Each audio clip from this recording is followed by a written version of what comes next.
Cette école fut fondée en 1940 sous le gouvernement de Seigneur Vincent dans une maison privée appartenant à un citoyen appelé Guillaume Maniga, qui a jugé bon d'en faire don à l'État, d'où son nom complet d'École nationale Guillaume Maniga.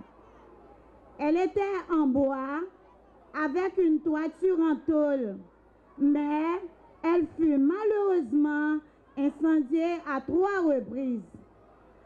Après le dernier incendie, en 1958, elle fut complètement réhabilitée en structure métallique grâce à la coopération française. Cette construction n'était pas délabrée, mais on doit admettre qu'à cause des matériaux utilisés, il y faisait très chaud. Les salles n'étaient pas très bien aérées et les averses paniquaient professeurs et élèves. Il en résultait aussi des dépôts d'eau et il était rare que les enfants sortent de l'école dans la propreté de leur uniforme. Le bâtiment fut endommagé lors du séisme de janvier 2010, mais la direction, grâce à son dynamisme, arriva à faire fonctionner l'école. C'est en décembre 2013 que le gouvernement suisse, dans le cadre de sa coopération avec Haïti, décida de la reconstruire. Les travaux durèrent 2 années, pendant lesquelles l'École nationale Guillaume Maniga fut hébergée à l'École nationale Fortuna Guéry, à côté du Théâtre national, au boulevard Harry Truman. Aujourd'hui, nous sommes revenus à notre site, dans un bâtiment confortable et moderne, répondant aux normes pédagogiques, comptant 12 salles de classe, une salle de professeurs, une salle informatique, une bibliothèque et un réfectoire. Désormais, l'enseignement d'apprentissage est possible.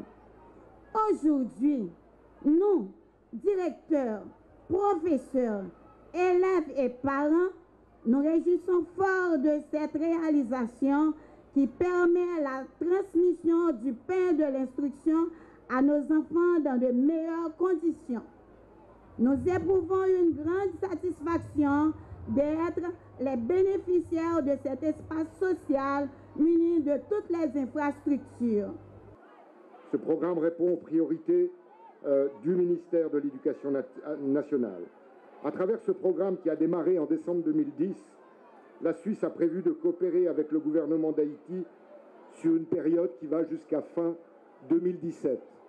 Donc nous nous retrouvons à la fin de programme et ce programme va se clôturer à la fin de cette année. Et sur la base d'un engagement budgétaire d'environ 20 millions de dollars sur l'ensemble de ces années. Avec un programme issu de l'urgence et agissant dans le secteur de l'éducation, la Suisse apporte ainsi sa contribution à la construction d'un des piliers du développement d'Haïti. Dans sa mise en œuvre, ce programme couvre diverses étapes dans la construction des infrastructures scolaires, depuis les études en passant par le pilotage, la construction et la supervision, jusqu'à l'entretien des bâtiments. La valeur ajoutée de la Suisse, basée sur son savoir-faire dans le domaine de la reconstruction, nous a permis d'offrir des infrastructures scolaires solides, sécuritaires, confortables, qui sont un élément incontournable pour une éducation de qualité à destination de la communauté scolaire. Ce programme, piloté conjointement par l'ambassade de Suisse et le ministère de l'Éducation, a permis de construire 12 écoles, dont 2 FACAP, soit 140 salles de classe au profit de 8 760 écoliers du niveau fondamental. 9 d'entre elles, à l'image de l'école Guillaume Maniga, sont déjà terminées. Elles totalisent 104 salles de classe et offrent de meilleures conditions d'apprentissage à 6 580 écoliers. Les 3 autres, avec 36 classes, sont en phase de finition et seront remises au ministère de l'Éducation nationale à la rentrée académique prochaine en septembre. De plus, le programme a permis de concert avec les autres partenaires du secteur de développer 3 plans types de construction scolaire modulaires, adaptés à différents environnements. D'abord, comme vous le voyez ici, la construction en béton armé qui permet de monter en étage. Quand les espaces sont plus petits, il faut construire en hauteur. Donc ça permet de construire en hauteur, dans des conditions antisismiques et anticycloniques. Un plan type aussi qu'on appelle maçonnerie chaînée, c'est quand on a un peu plus d'espace et qu'on a la possibilité d'implanter plus de bâtiments. Et là, on le construit sur un seul étage et c'est construit par des boss maçons. Boss maçons formés aussi à l'intérieur des entreprises, mais aussi formés dans le cadre de notre programme. Et puis enfin, on a ce qu'on appelle le plan type ossature bois. Et ça, c'est pour le pays en dehors. C'est quand on va dans les mordes au-dessus de Carrefour, comme à Taillefer, où c'est difficile d'accéder avec des gros camions, avec du sable, avec du béton. Alors on peut monter en bois. Et ça facilite effectivement la construction et ça donne aussi une construction de qualité à destination des zones qui sont sur les marges et qui ne sont pas habituées à avoir ce type de confort et ce type de construction. L'événement de ce matin, ou de ce midi, car il est déjà midi, illustre le dynamisme de la coopération Haïti-Suisse dans le domaine de l'éducation. Et en ce sens, le ministère de l'Éducation nationale et de la formation professionnelle souhaite la poursuite du programme de reconstruction d'écoles qui arrive sous peu à son terme.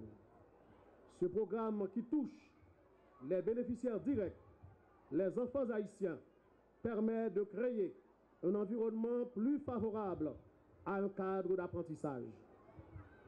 Et je veux saisir l'occasion pour répondre aux vœux formulés par Madame la représentante du conseil de direction qui a demandé au ministère de l'Éducation nationale, ce ministère à la tête duquel je me trouve, de prendre toutes les dispositions qu'il faut pour pouvoir rémunérer tous les enseignants nommés qui travaillent dans cette école.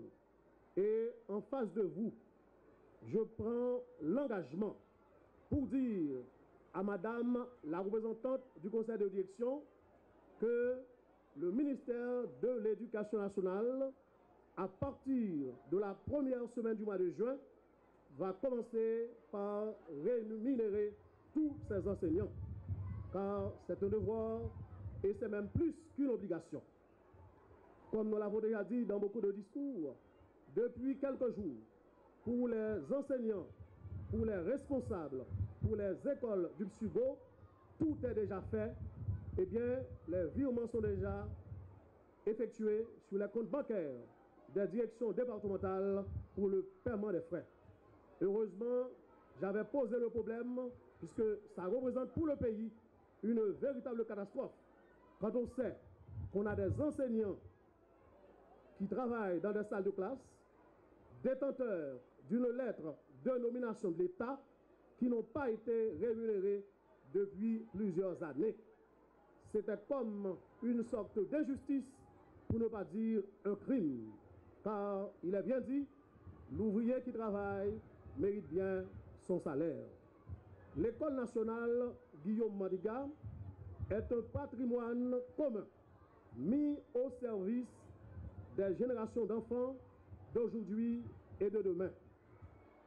Elle sert plusieurs quartiers, bien sûr, et c'est une bouffée d'air pour les parents haïtiens si soucieux de l'éducation de leurs enfants. Je vous demande de protéger cette fierté, non seulement pour la zone, non seulement pour le département de l'Ouest, mais encore pour Haïti.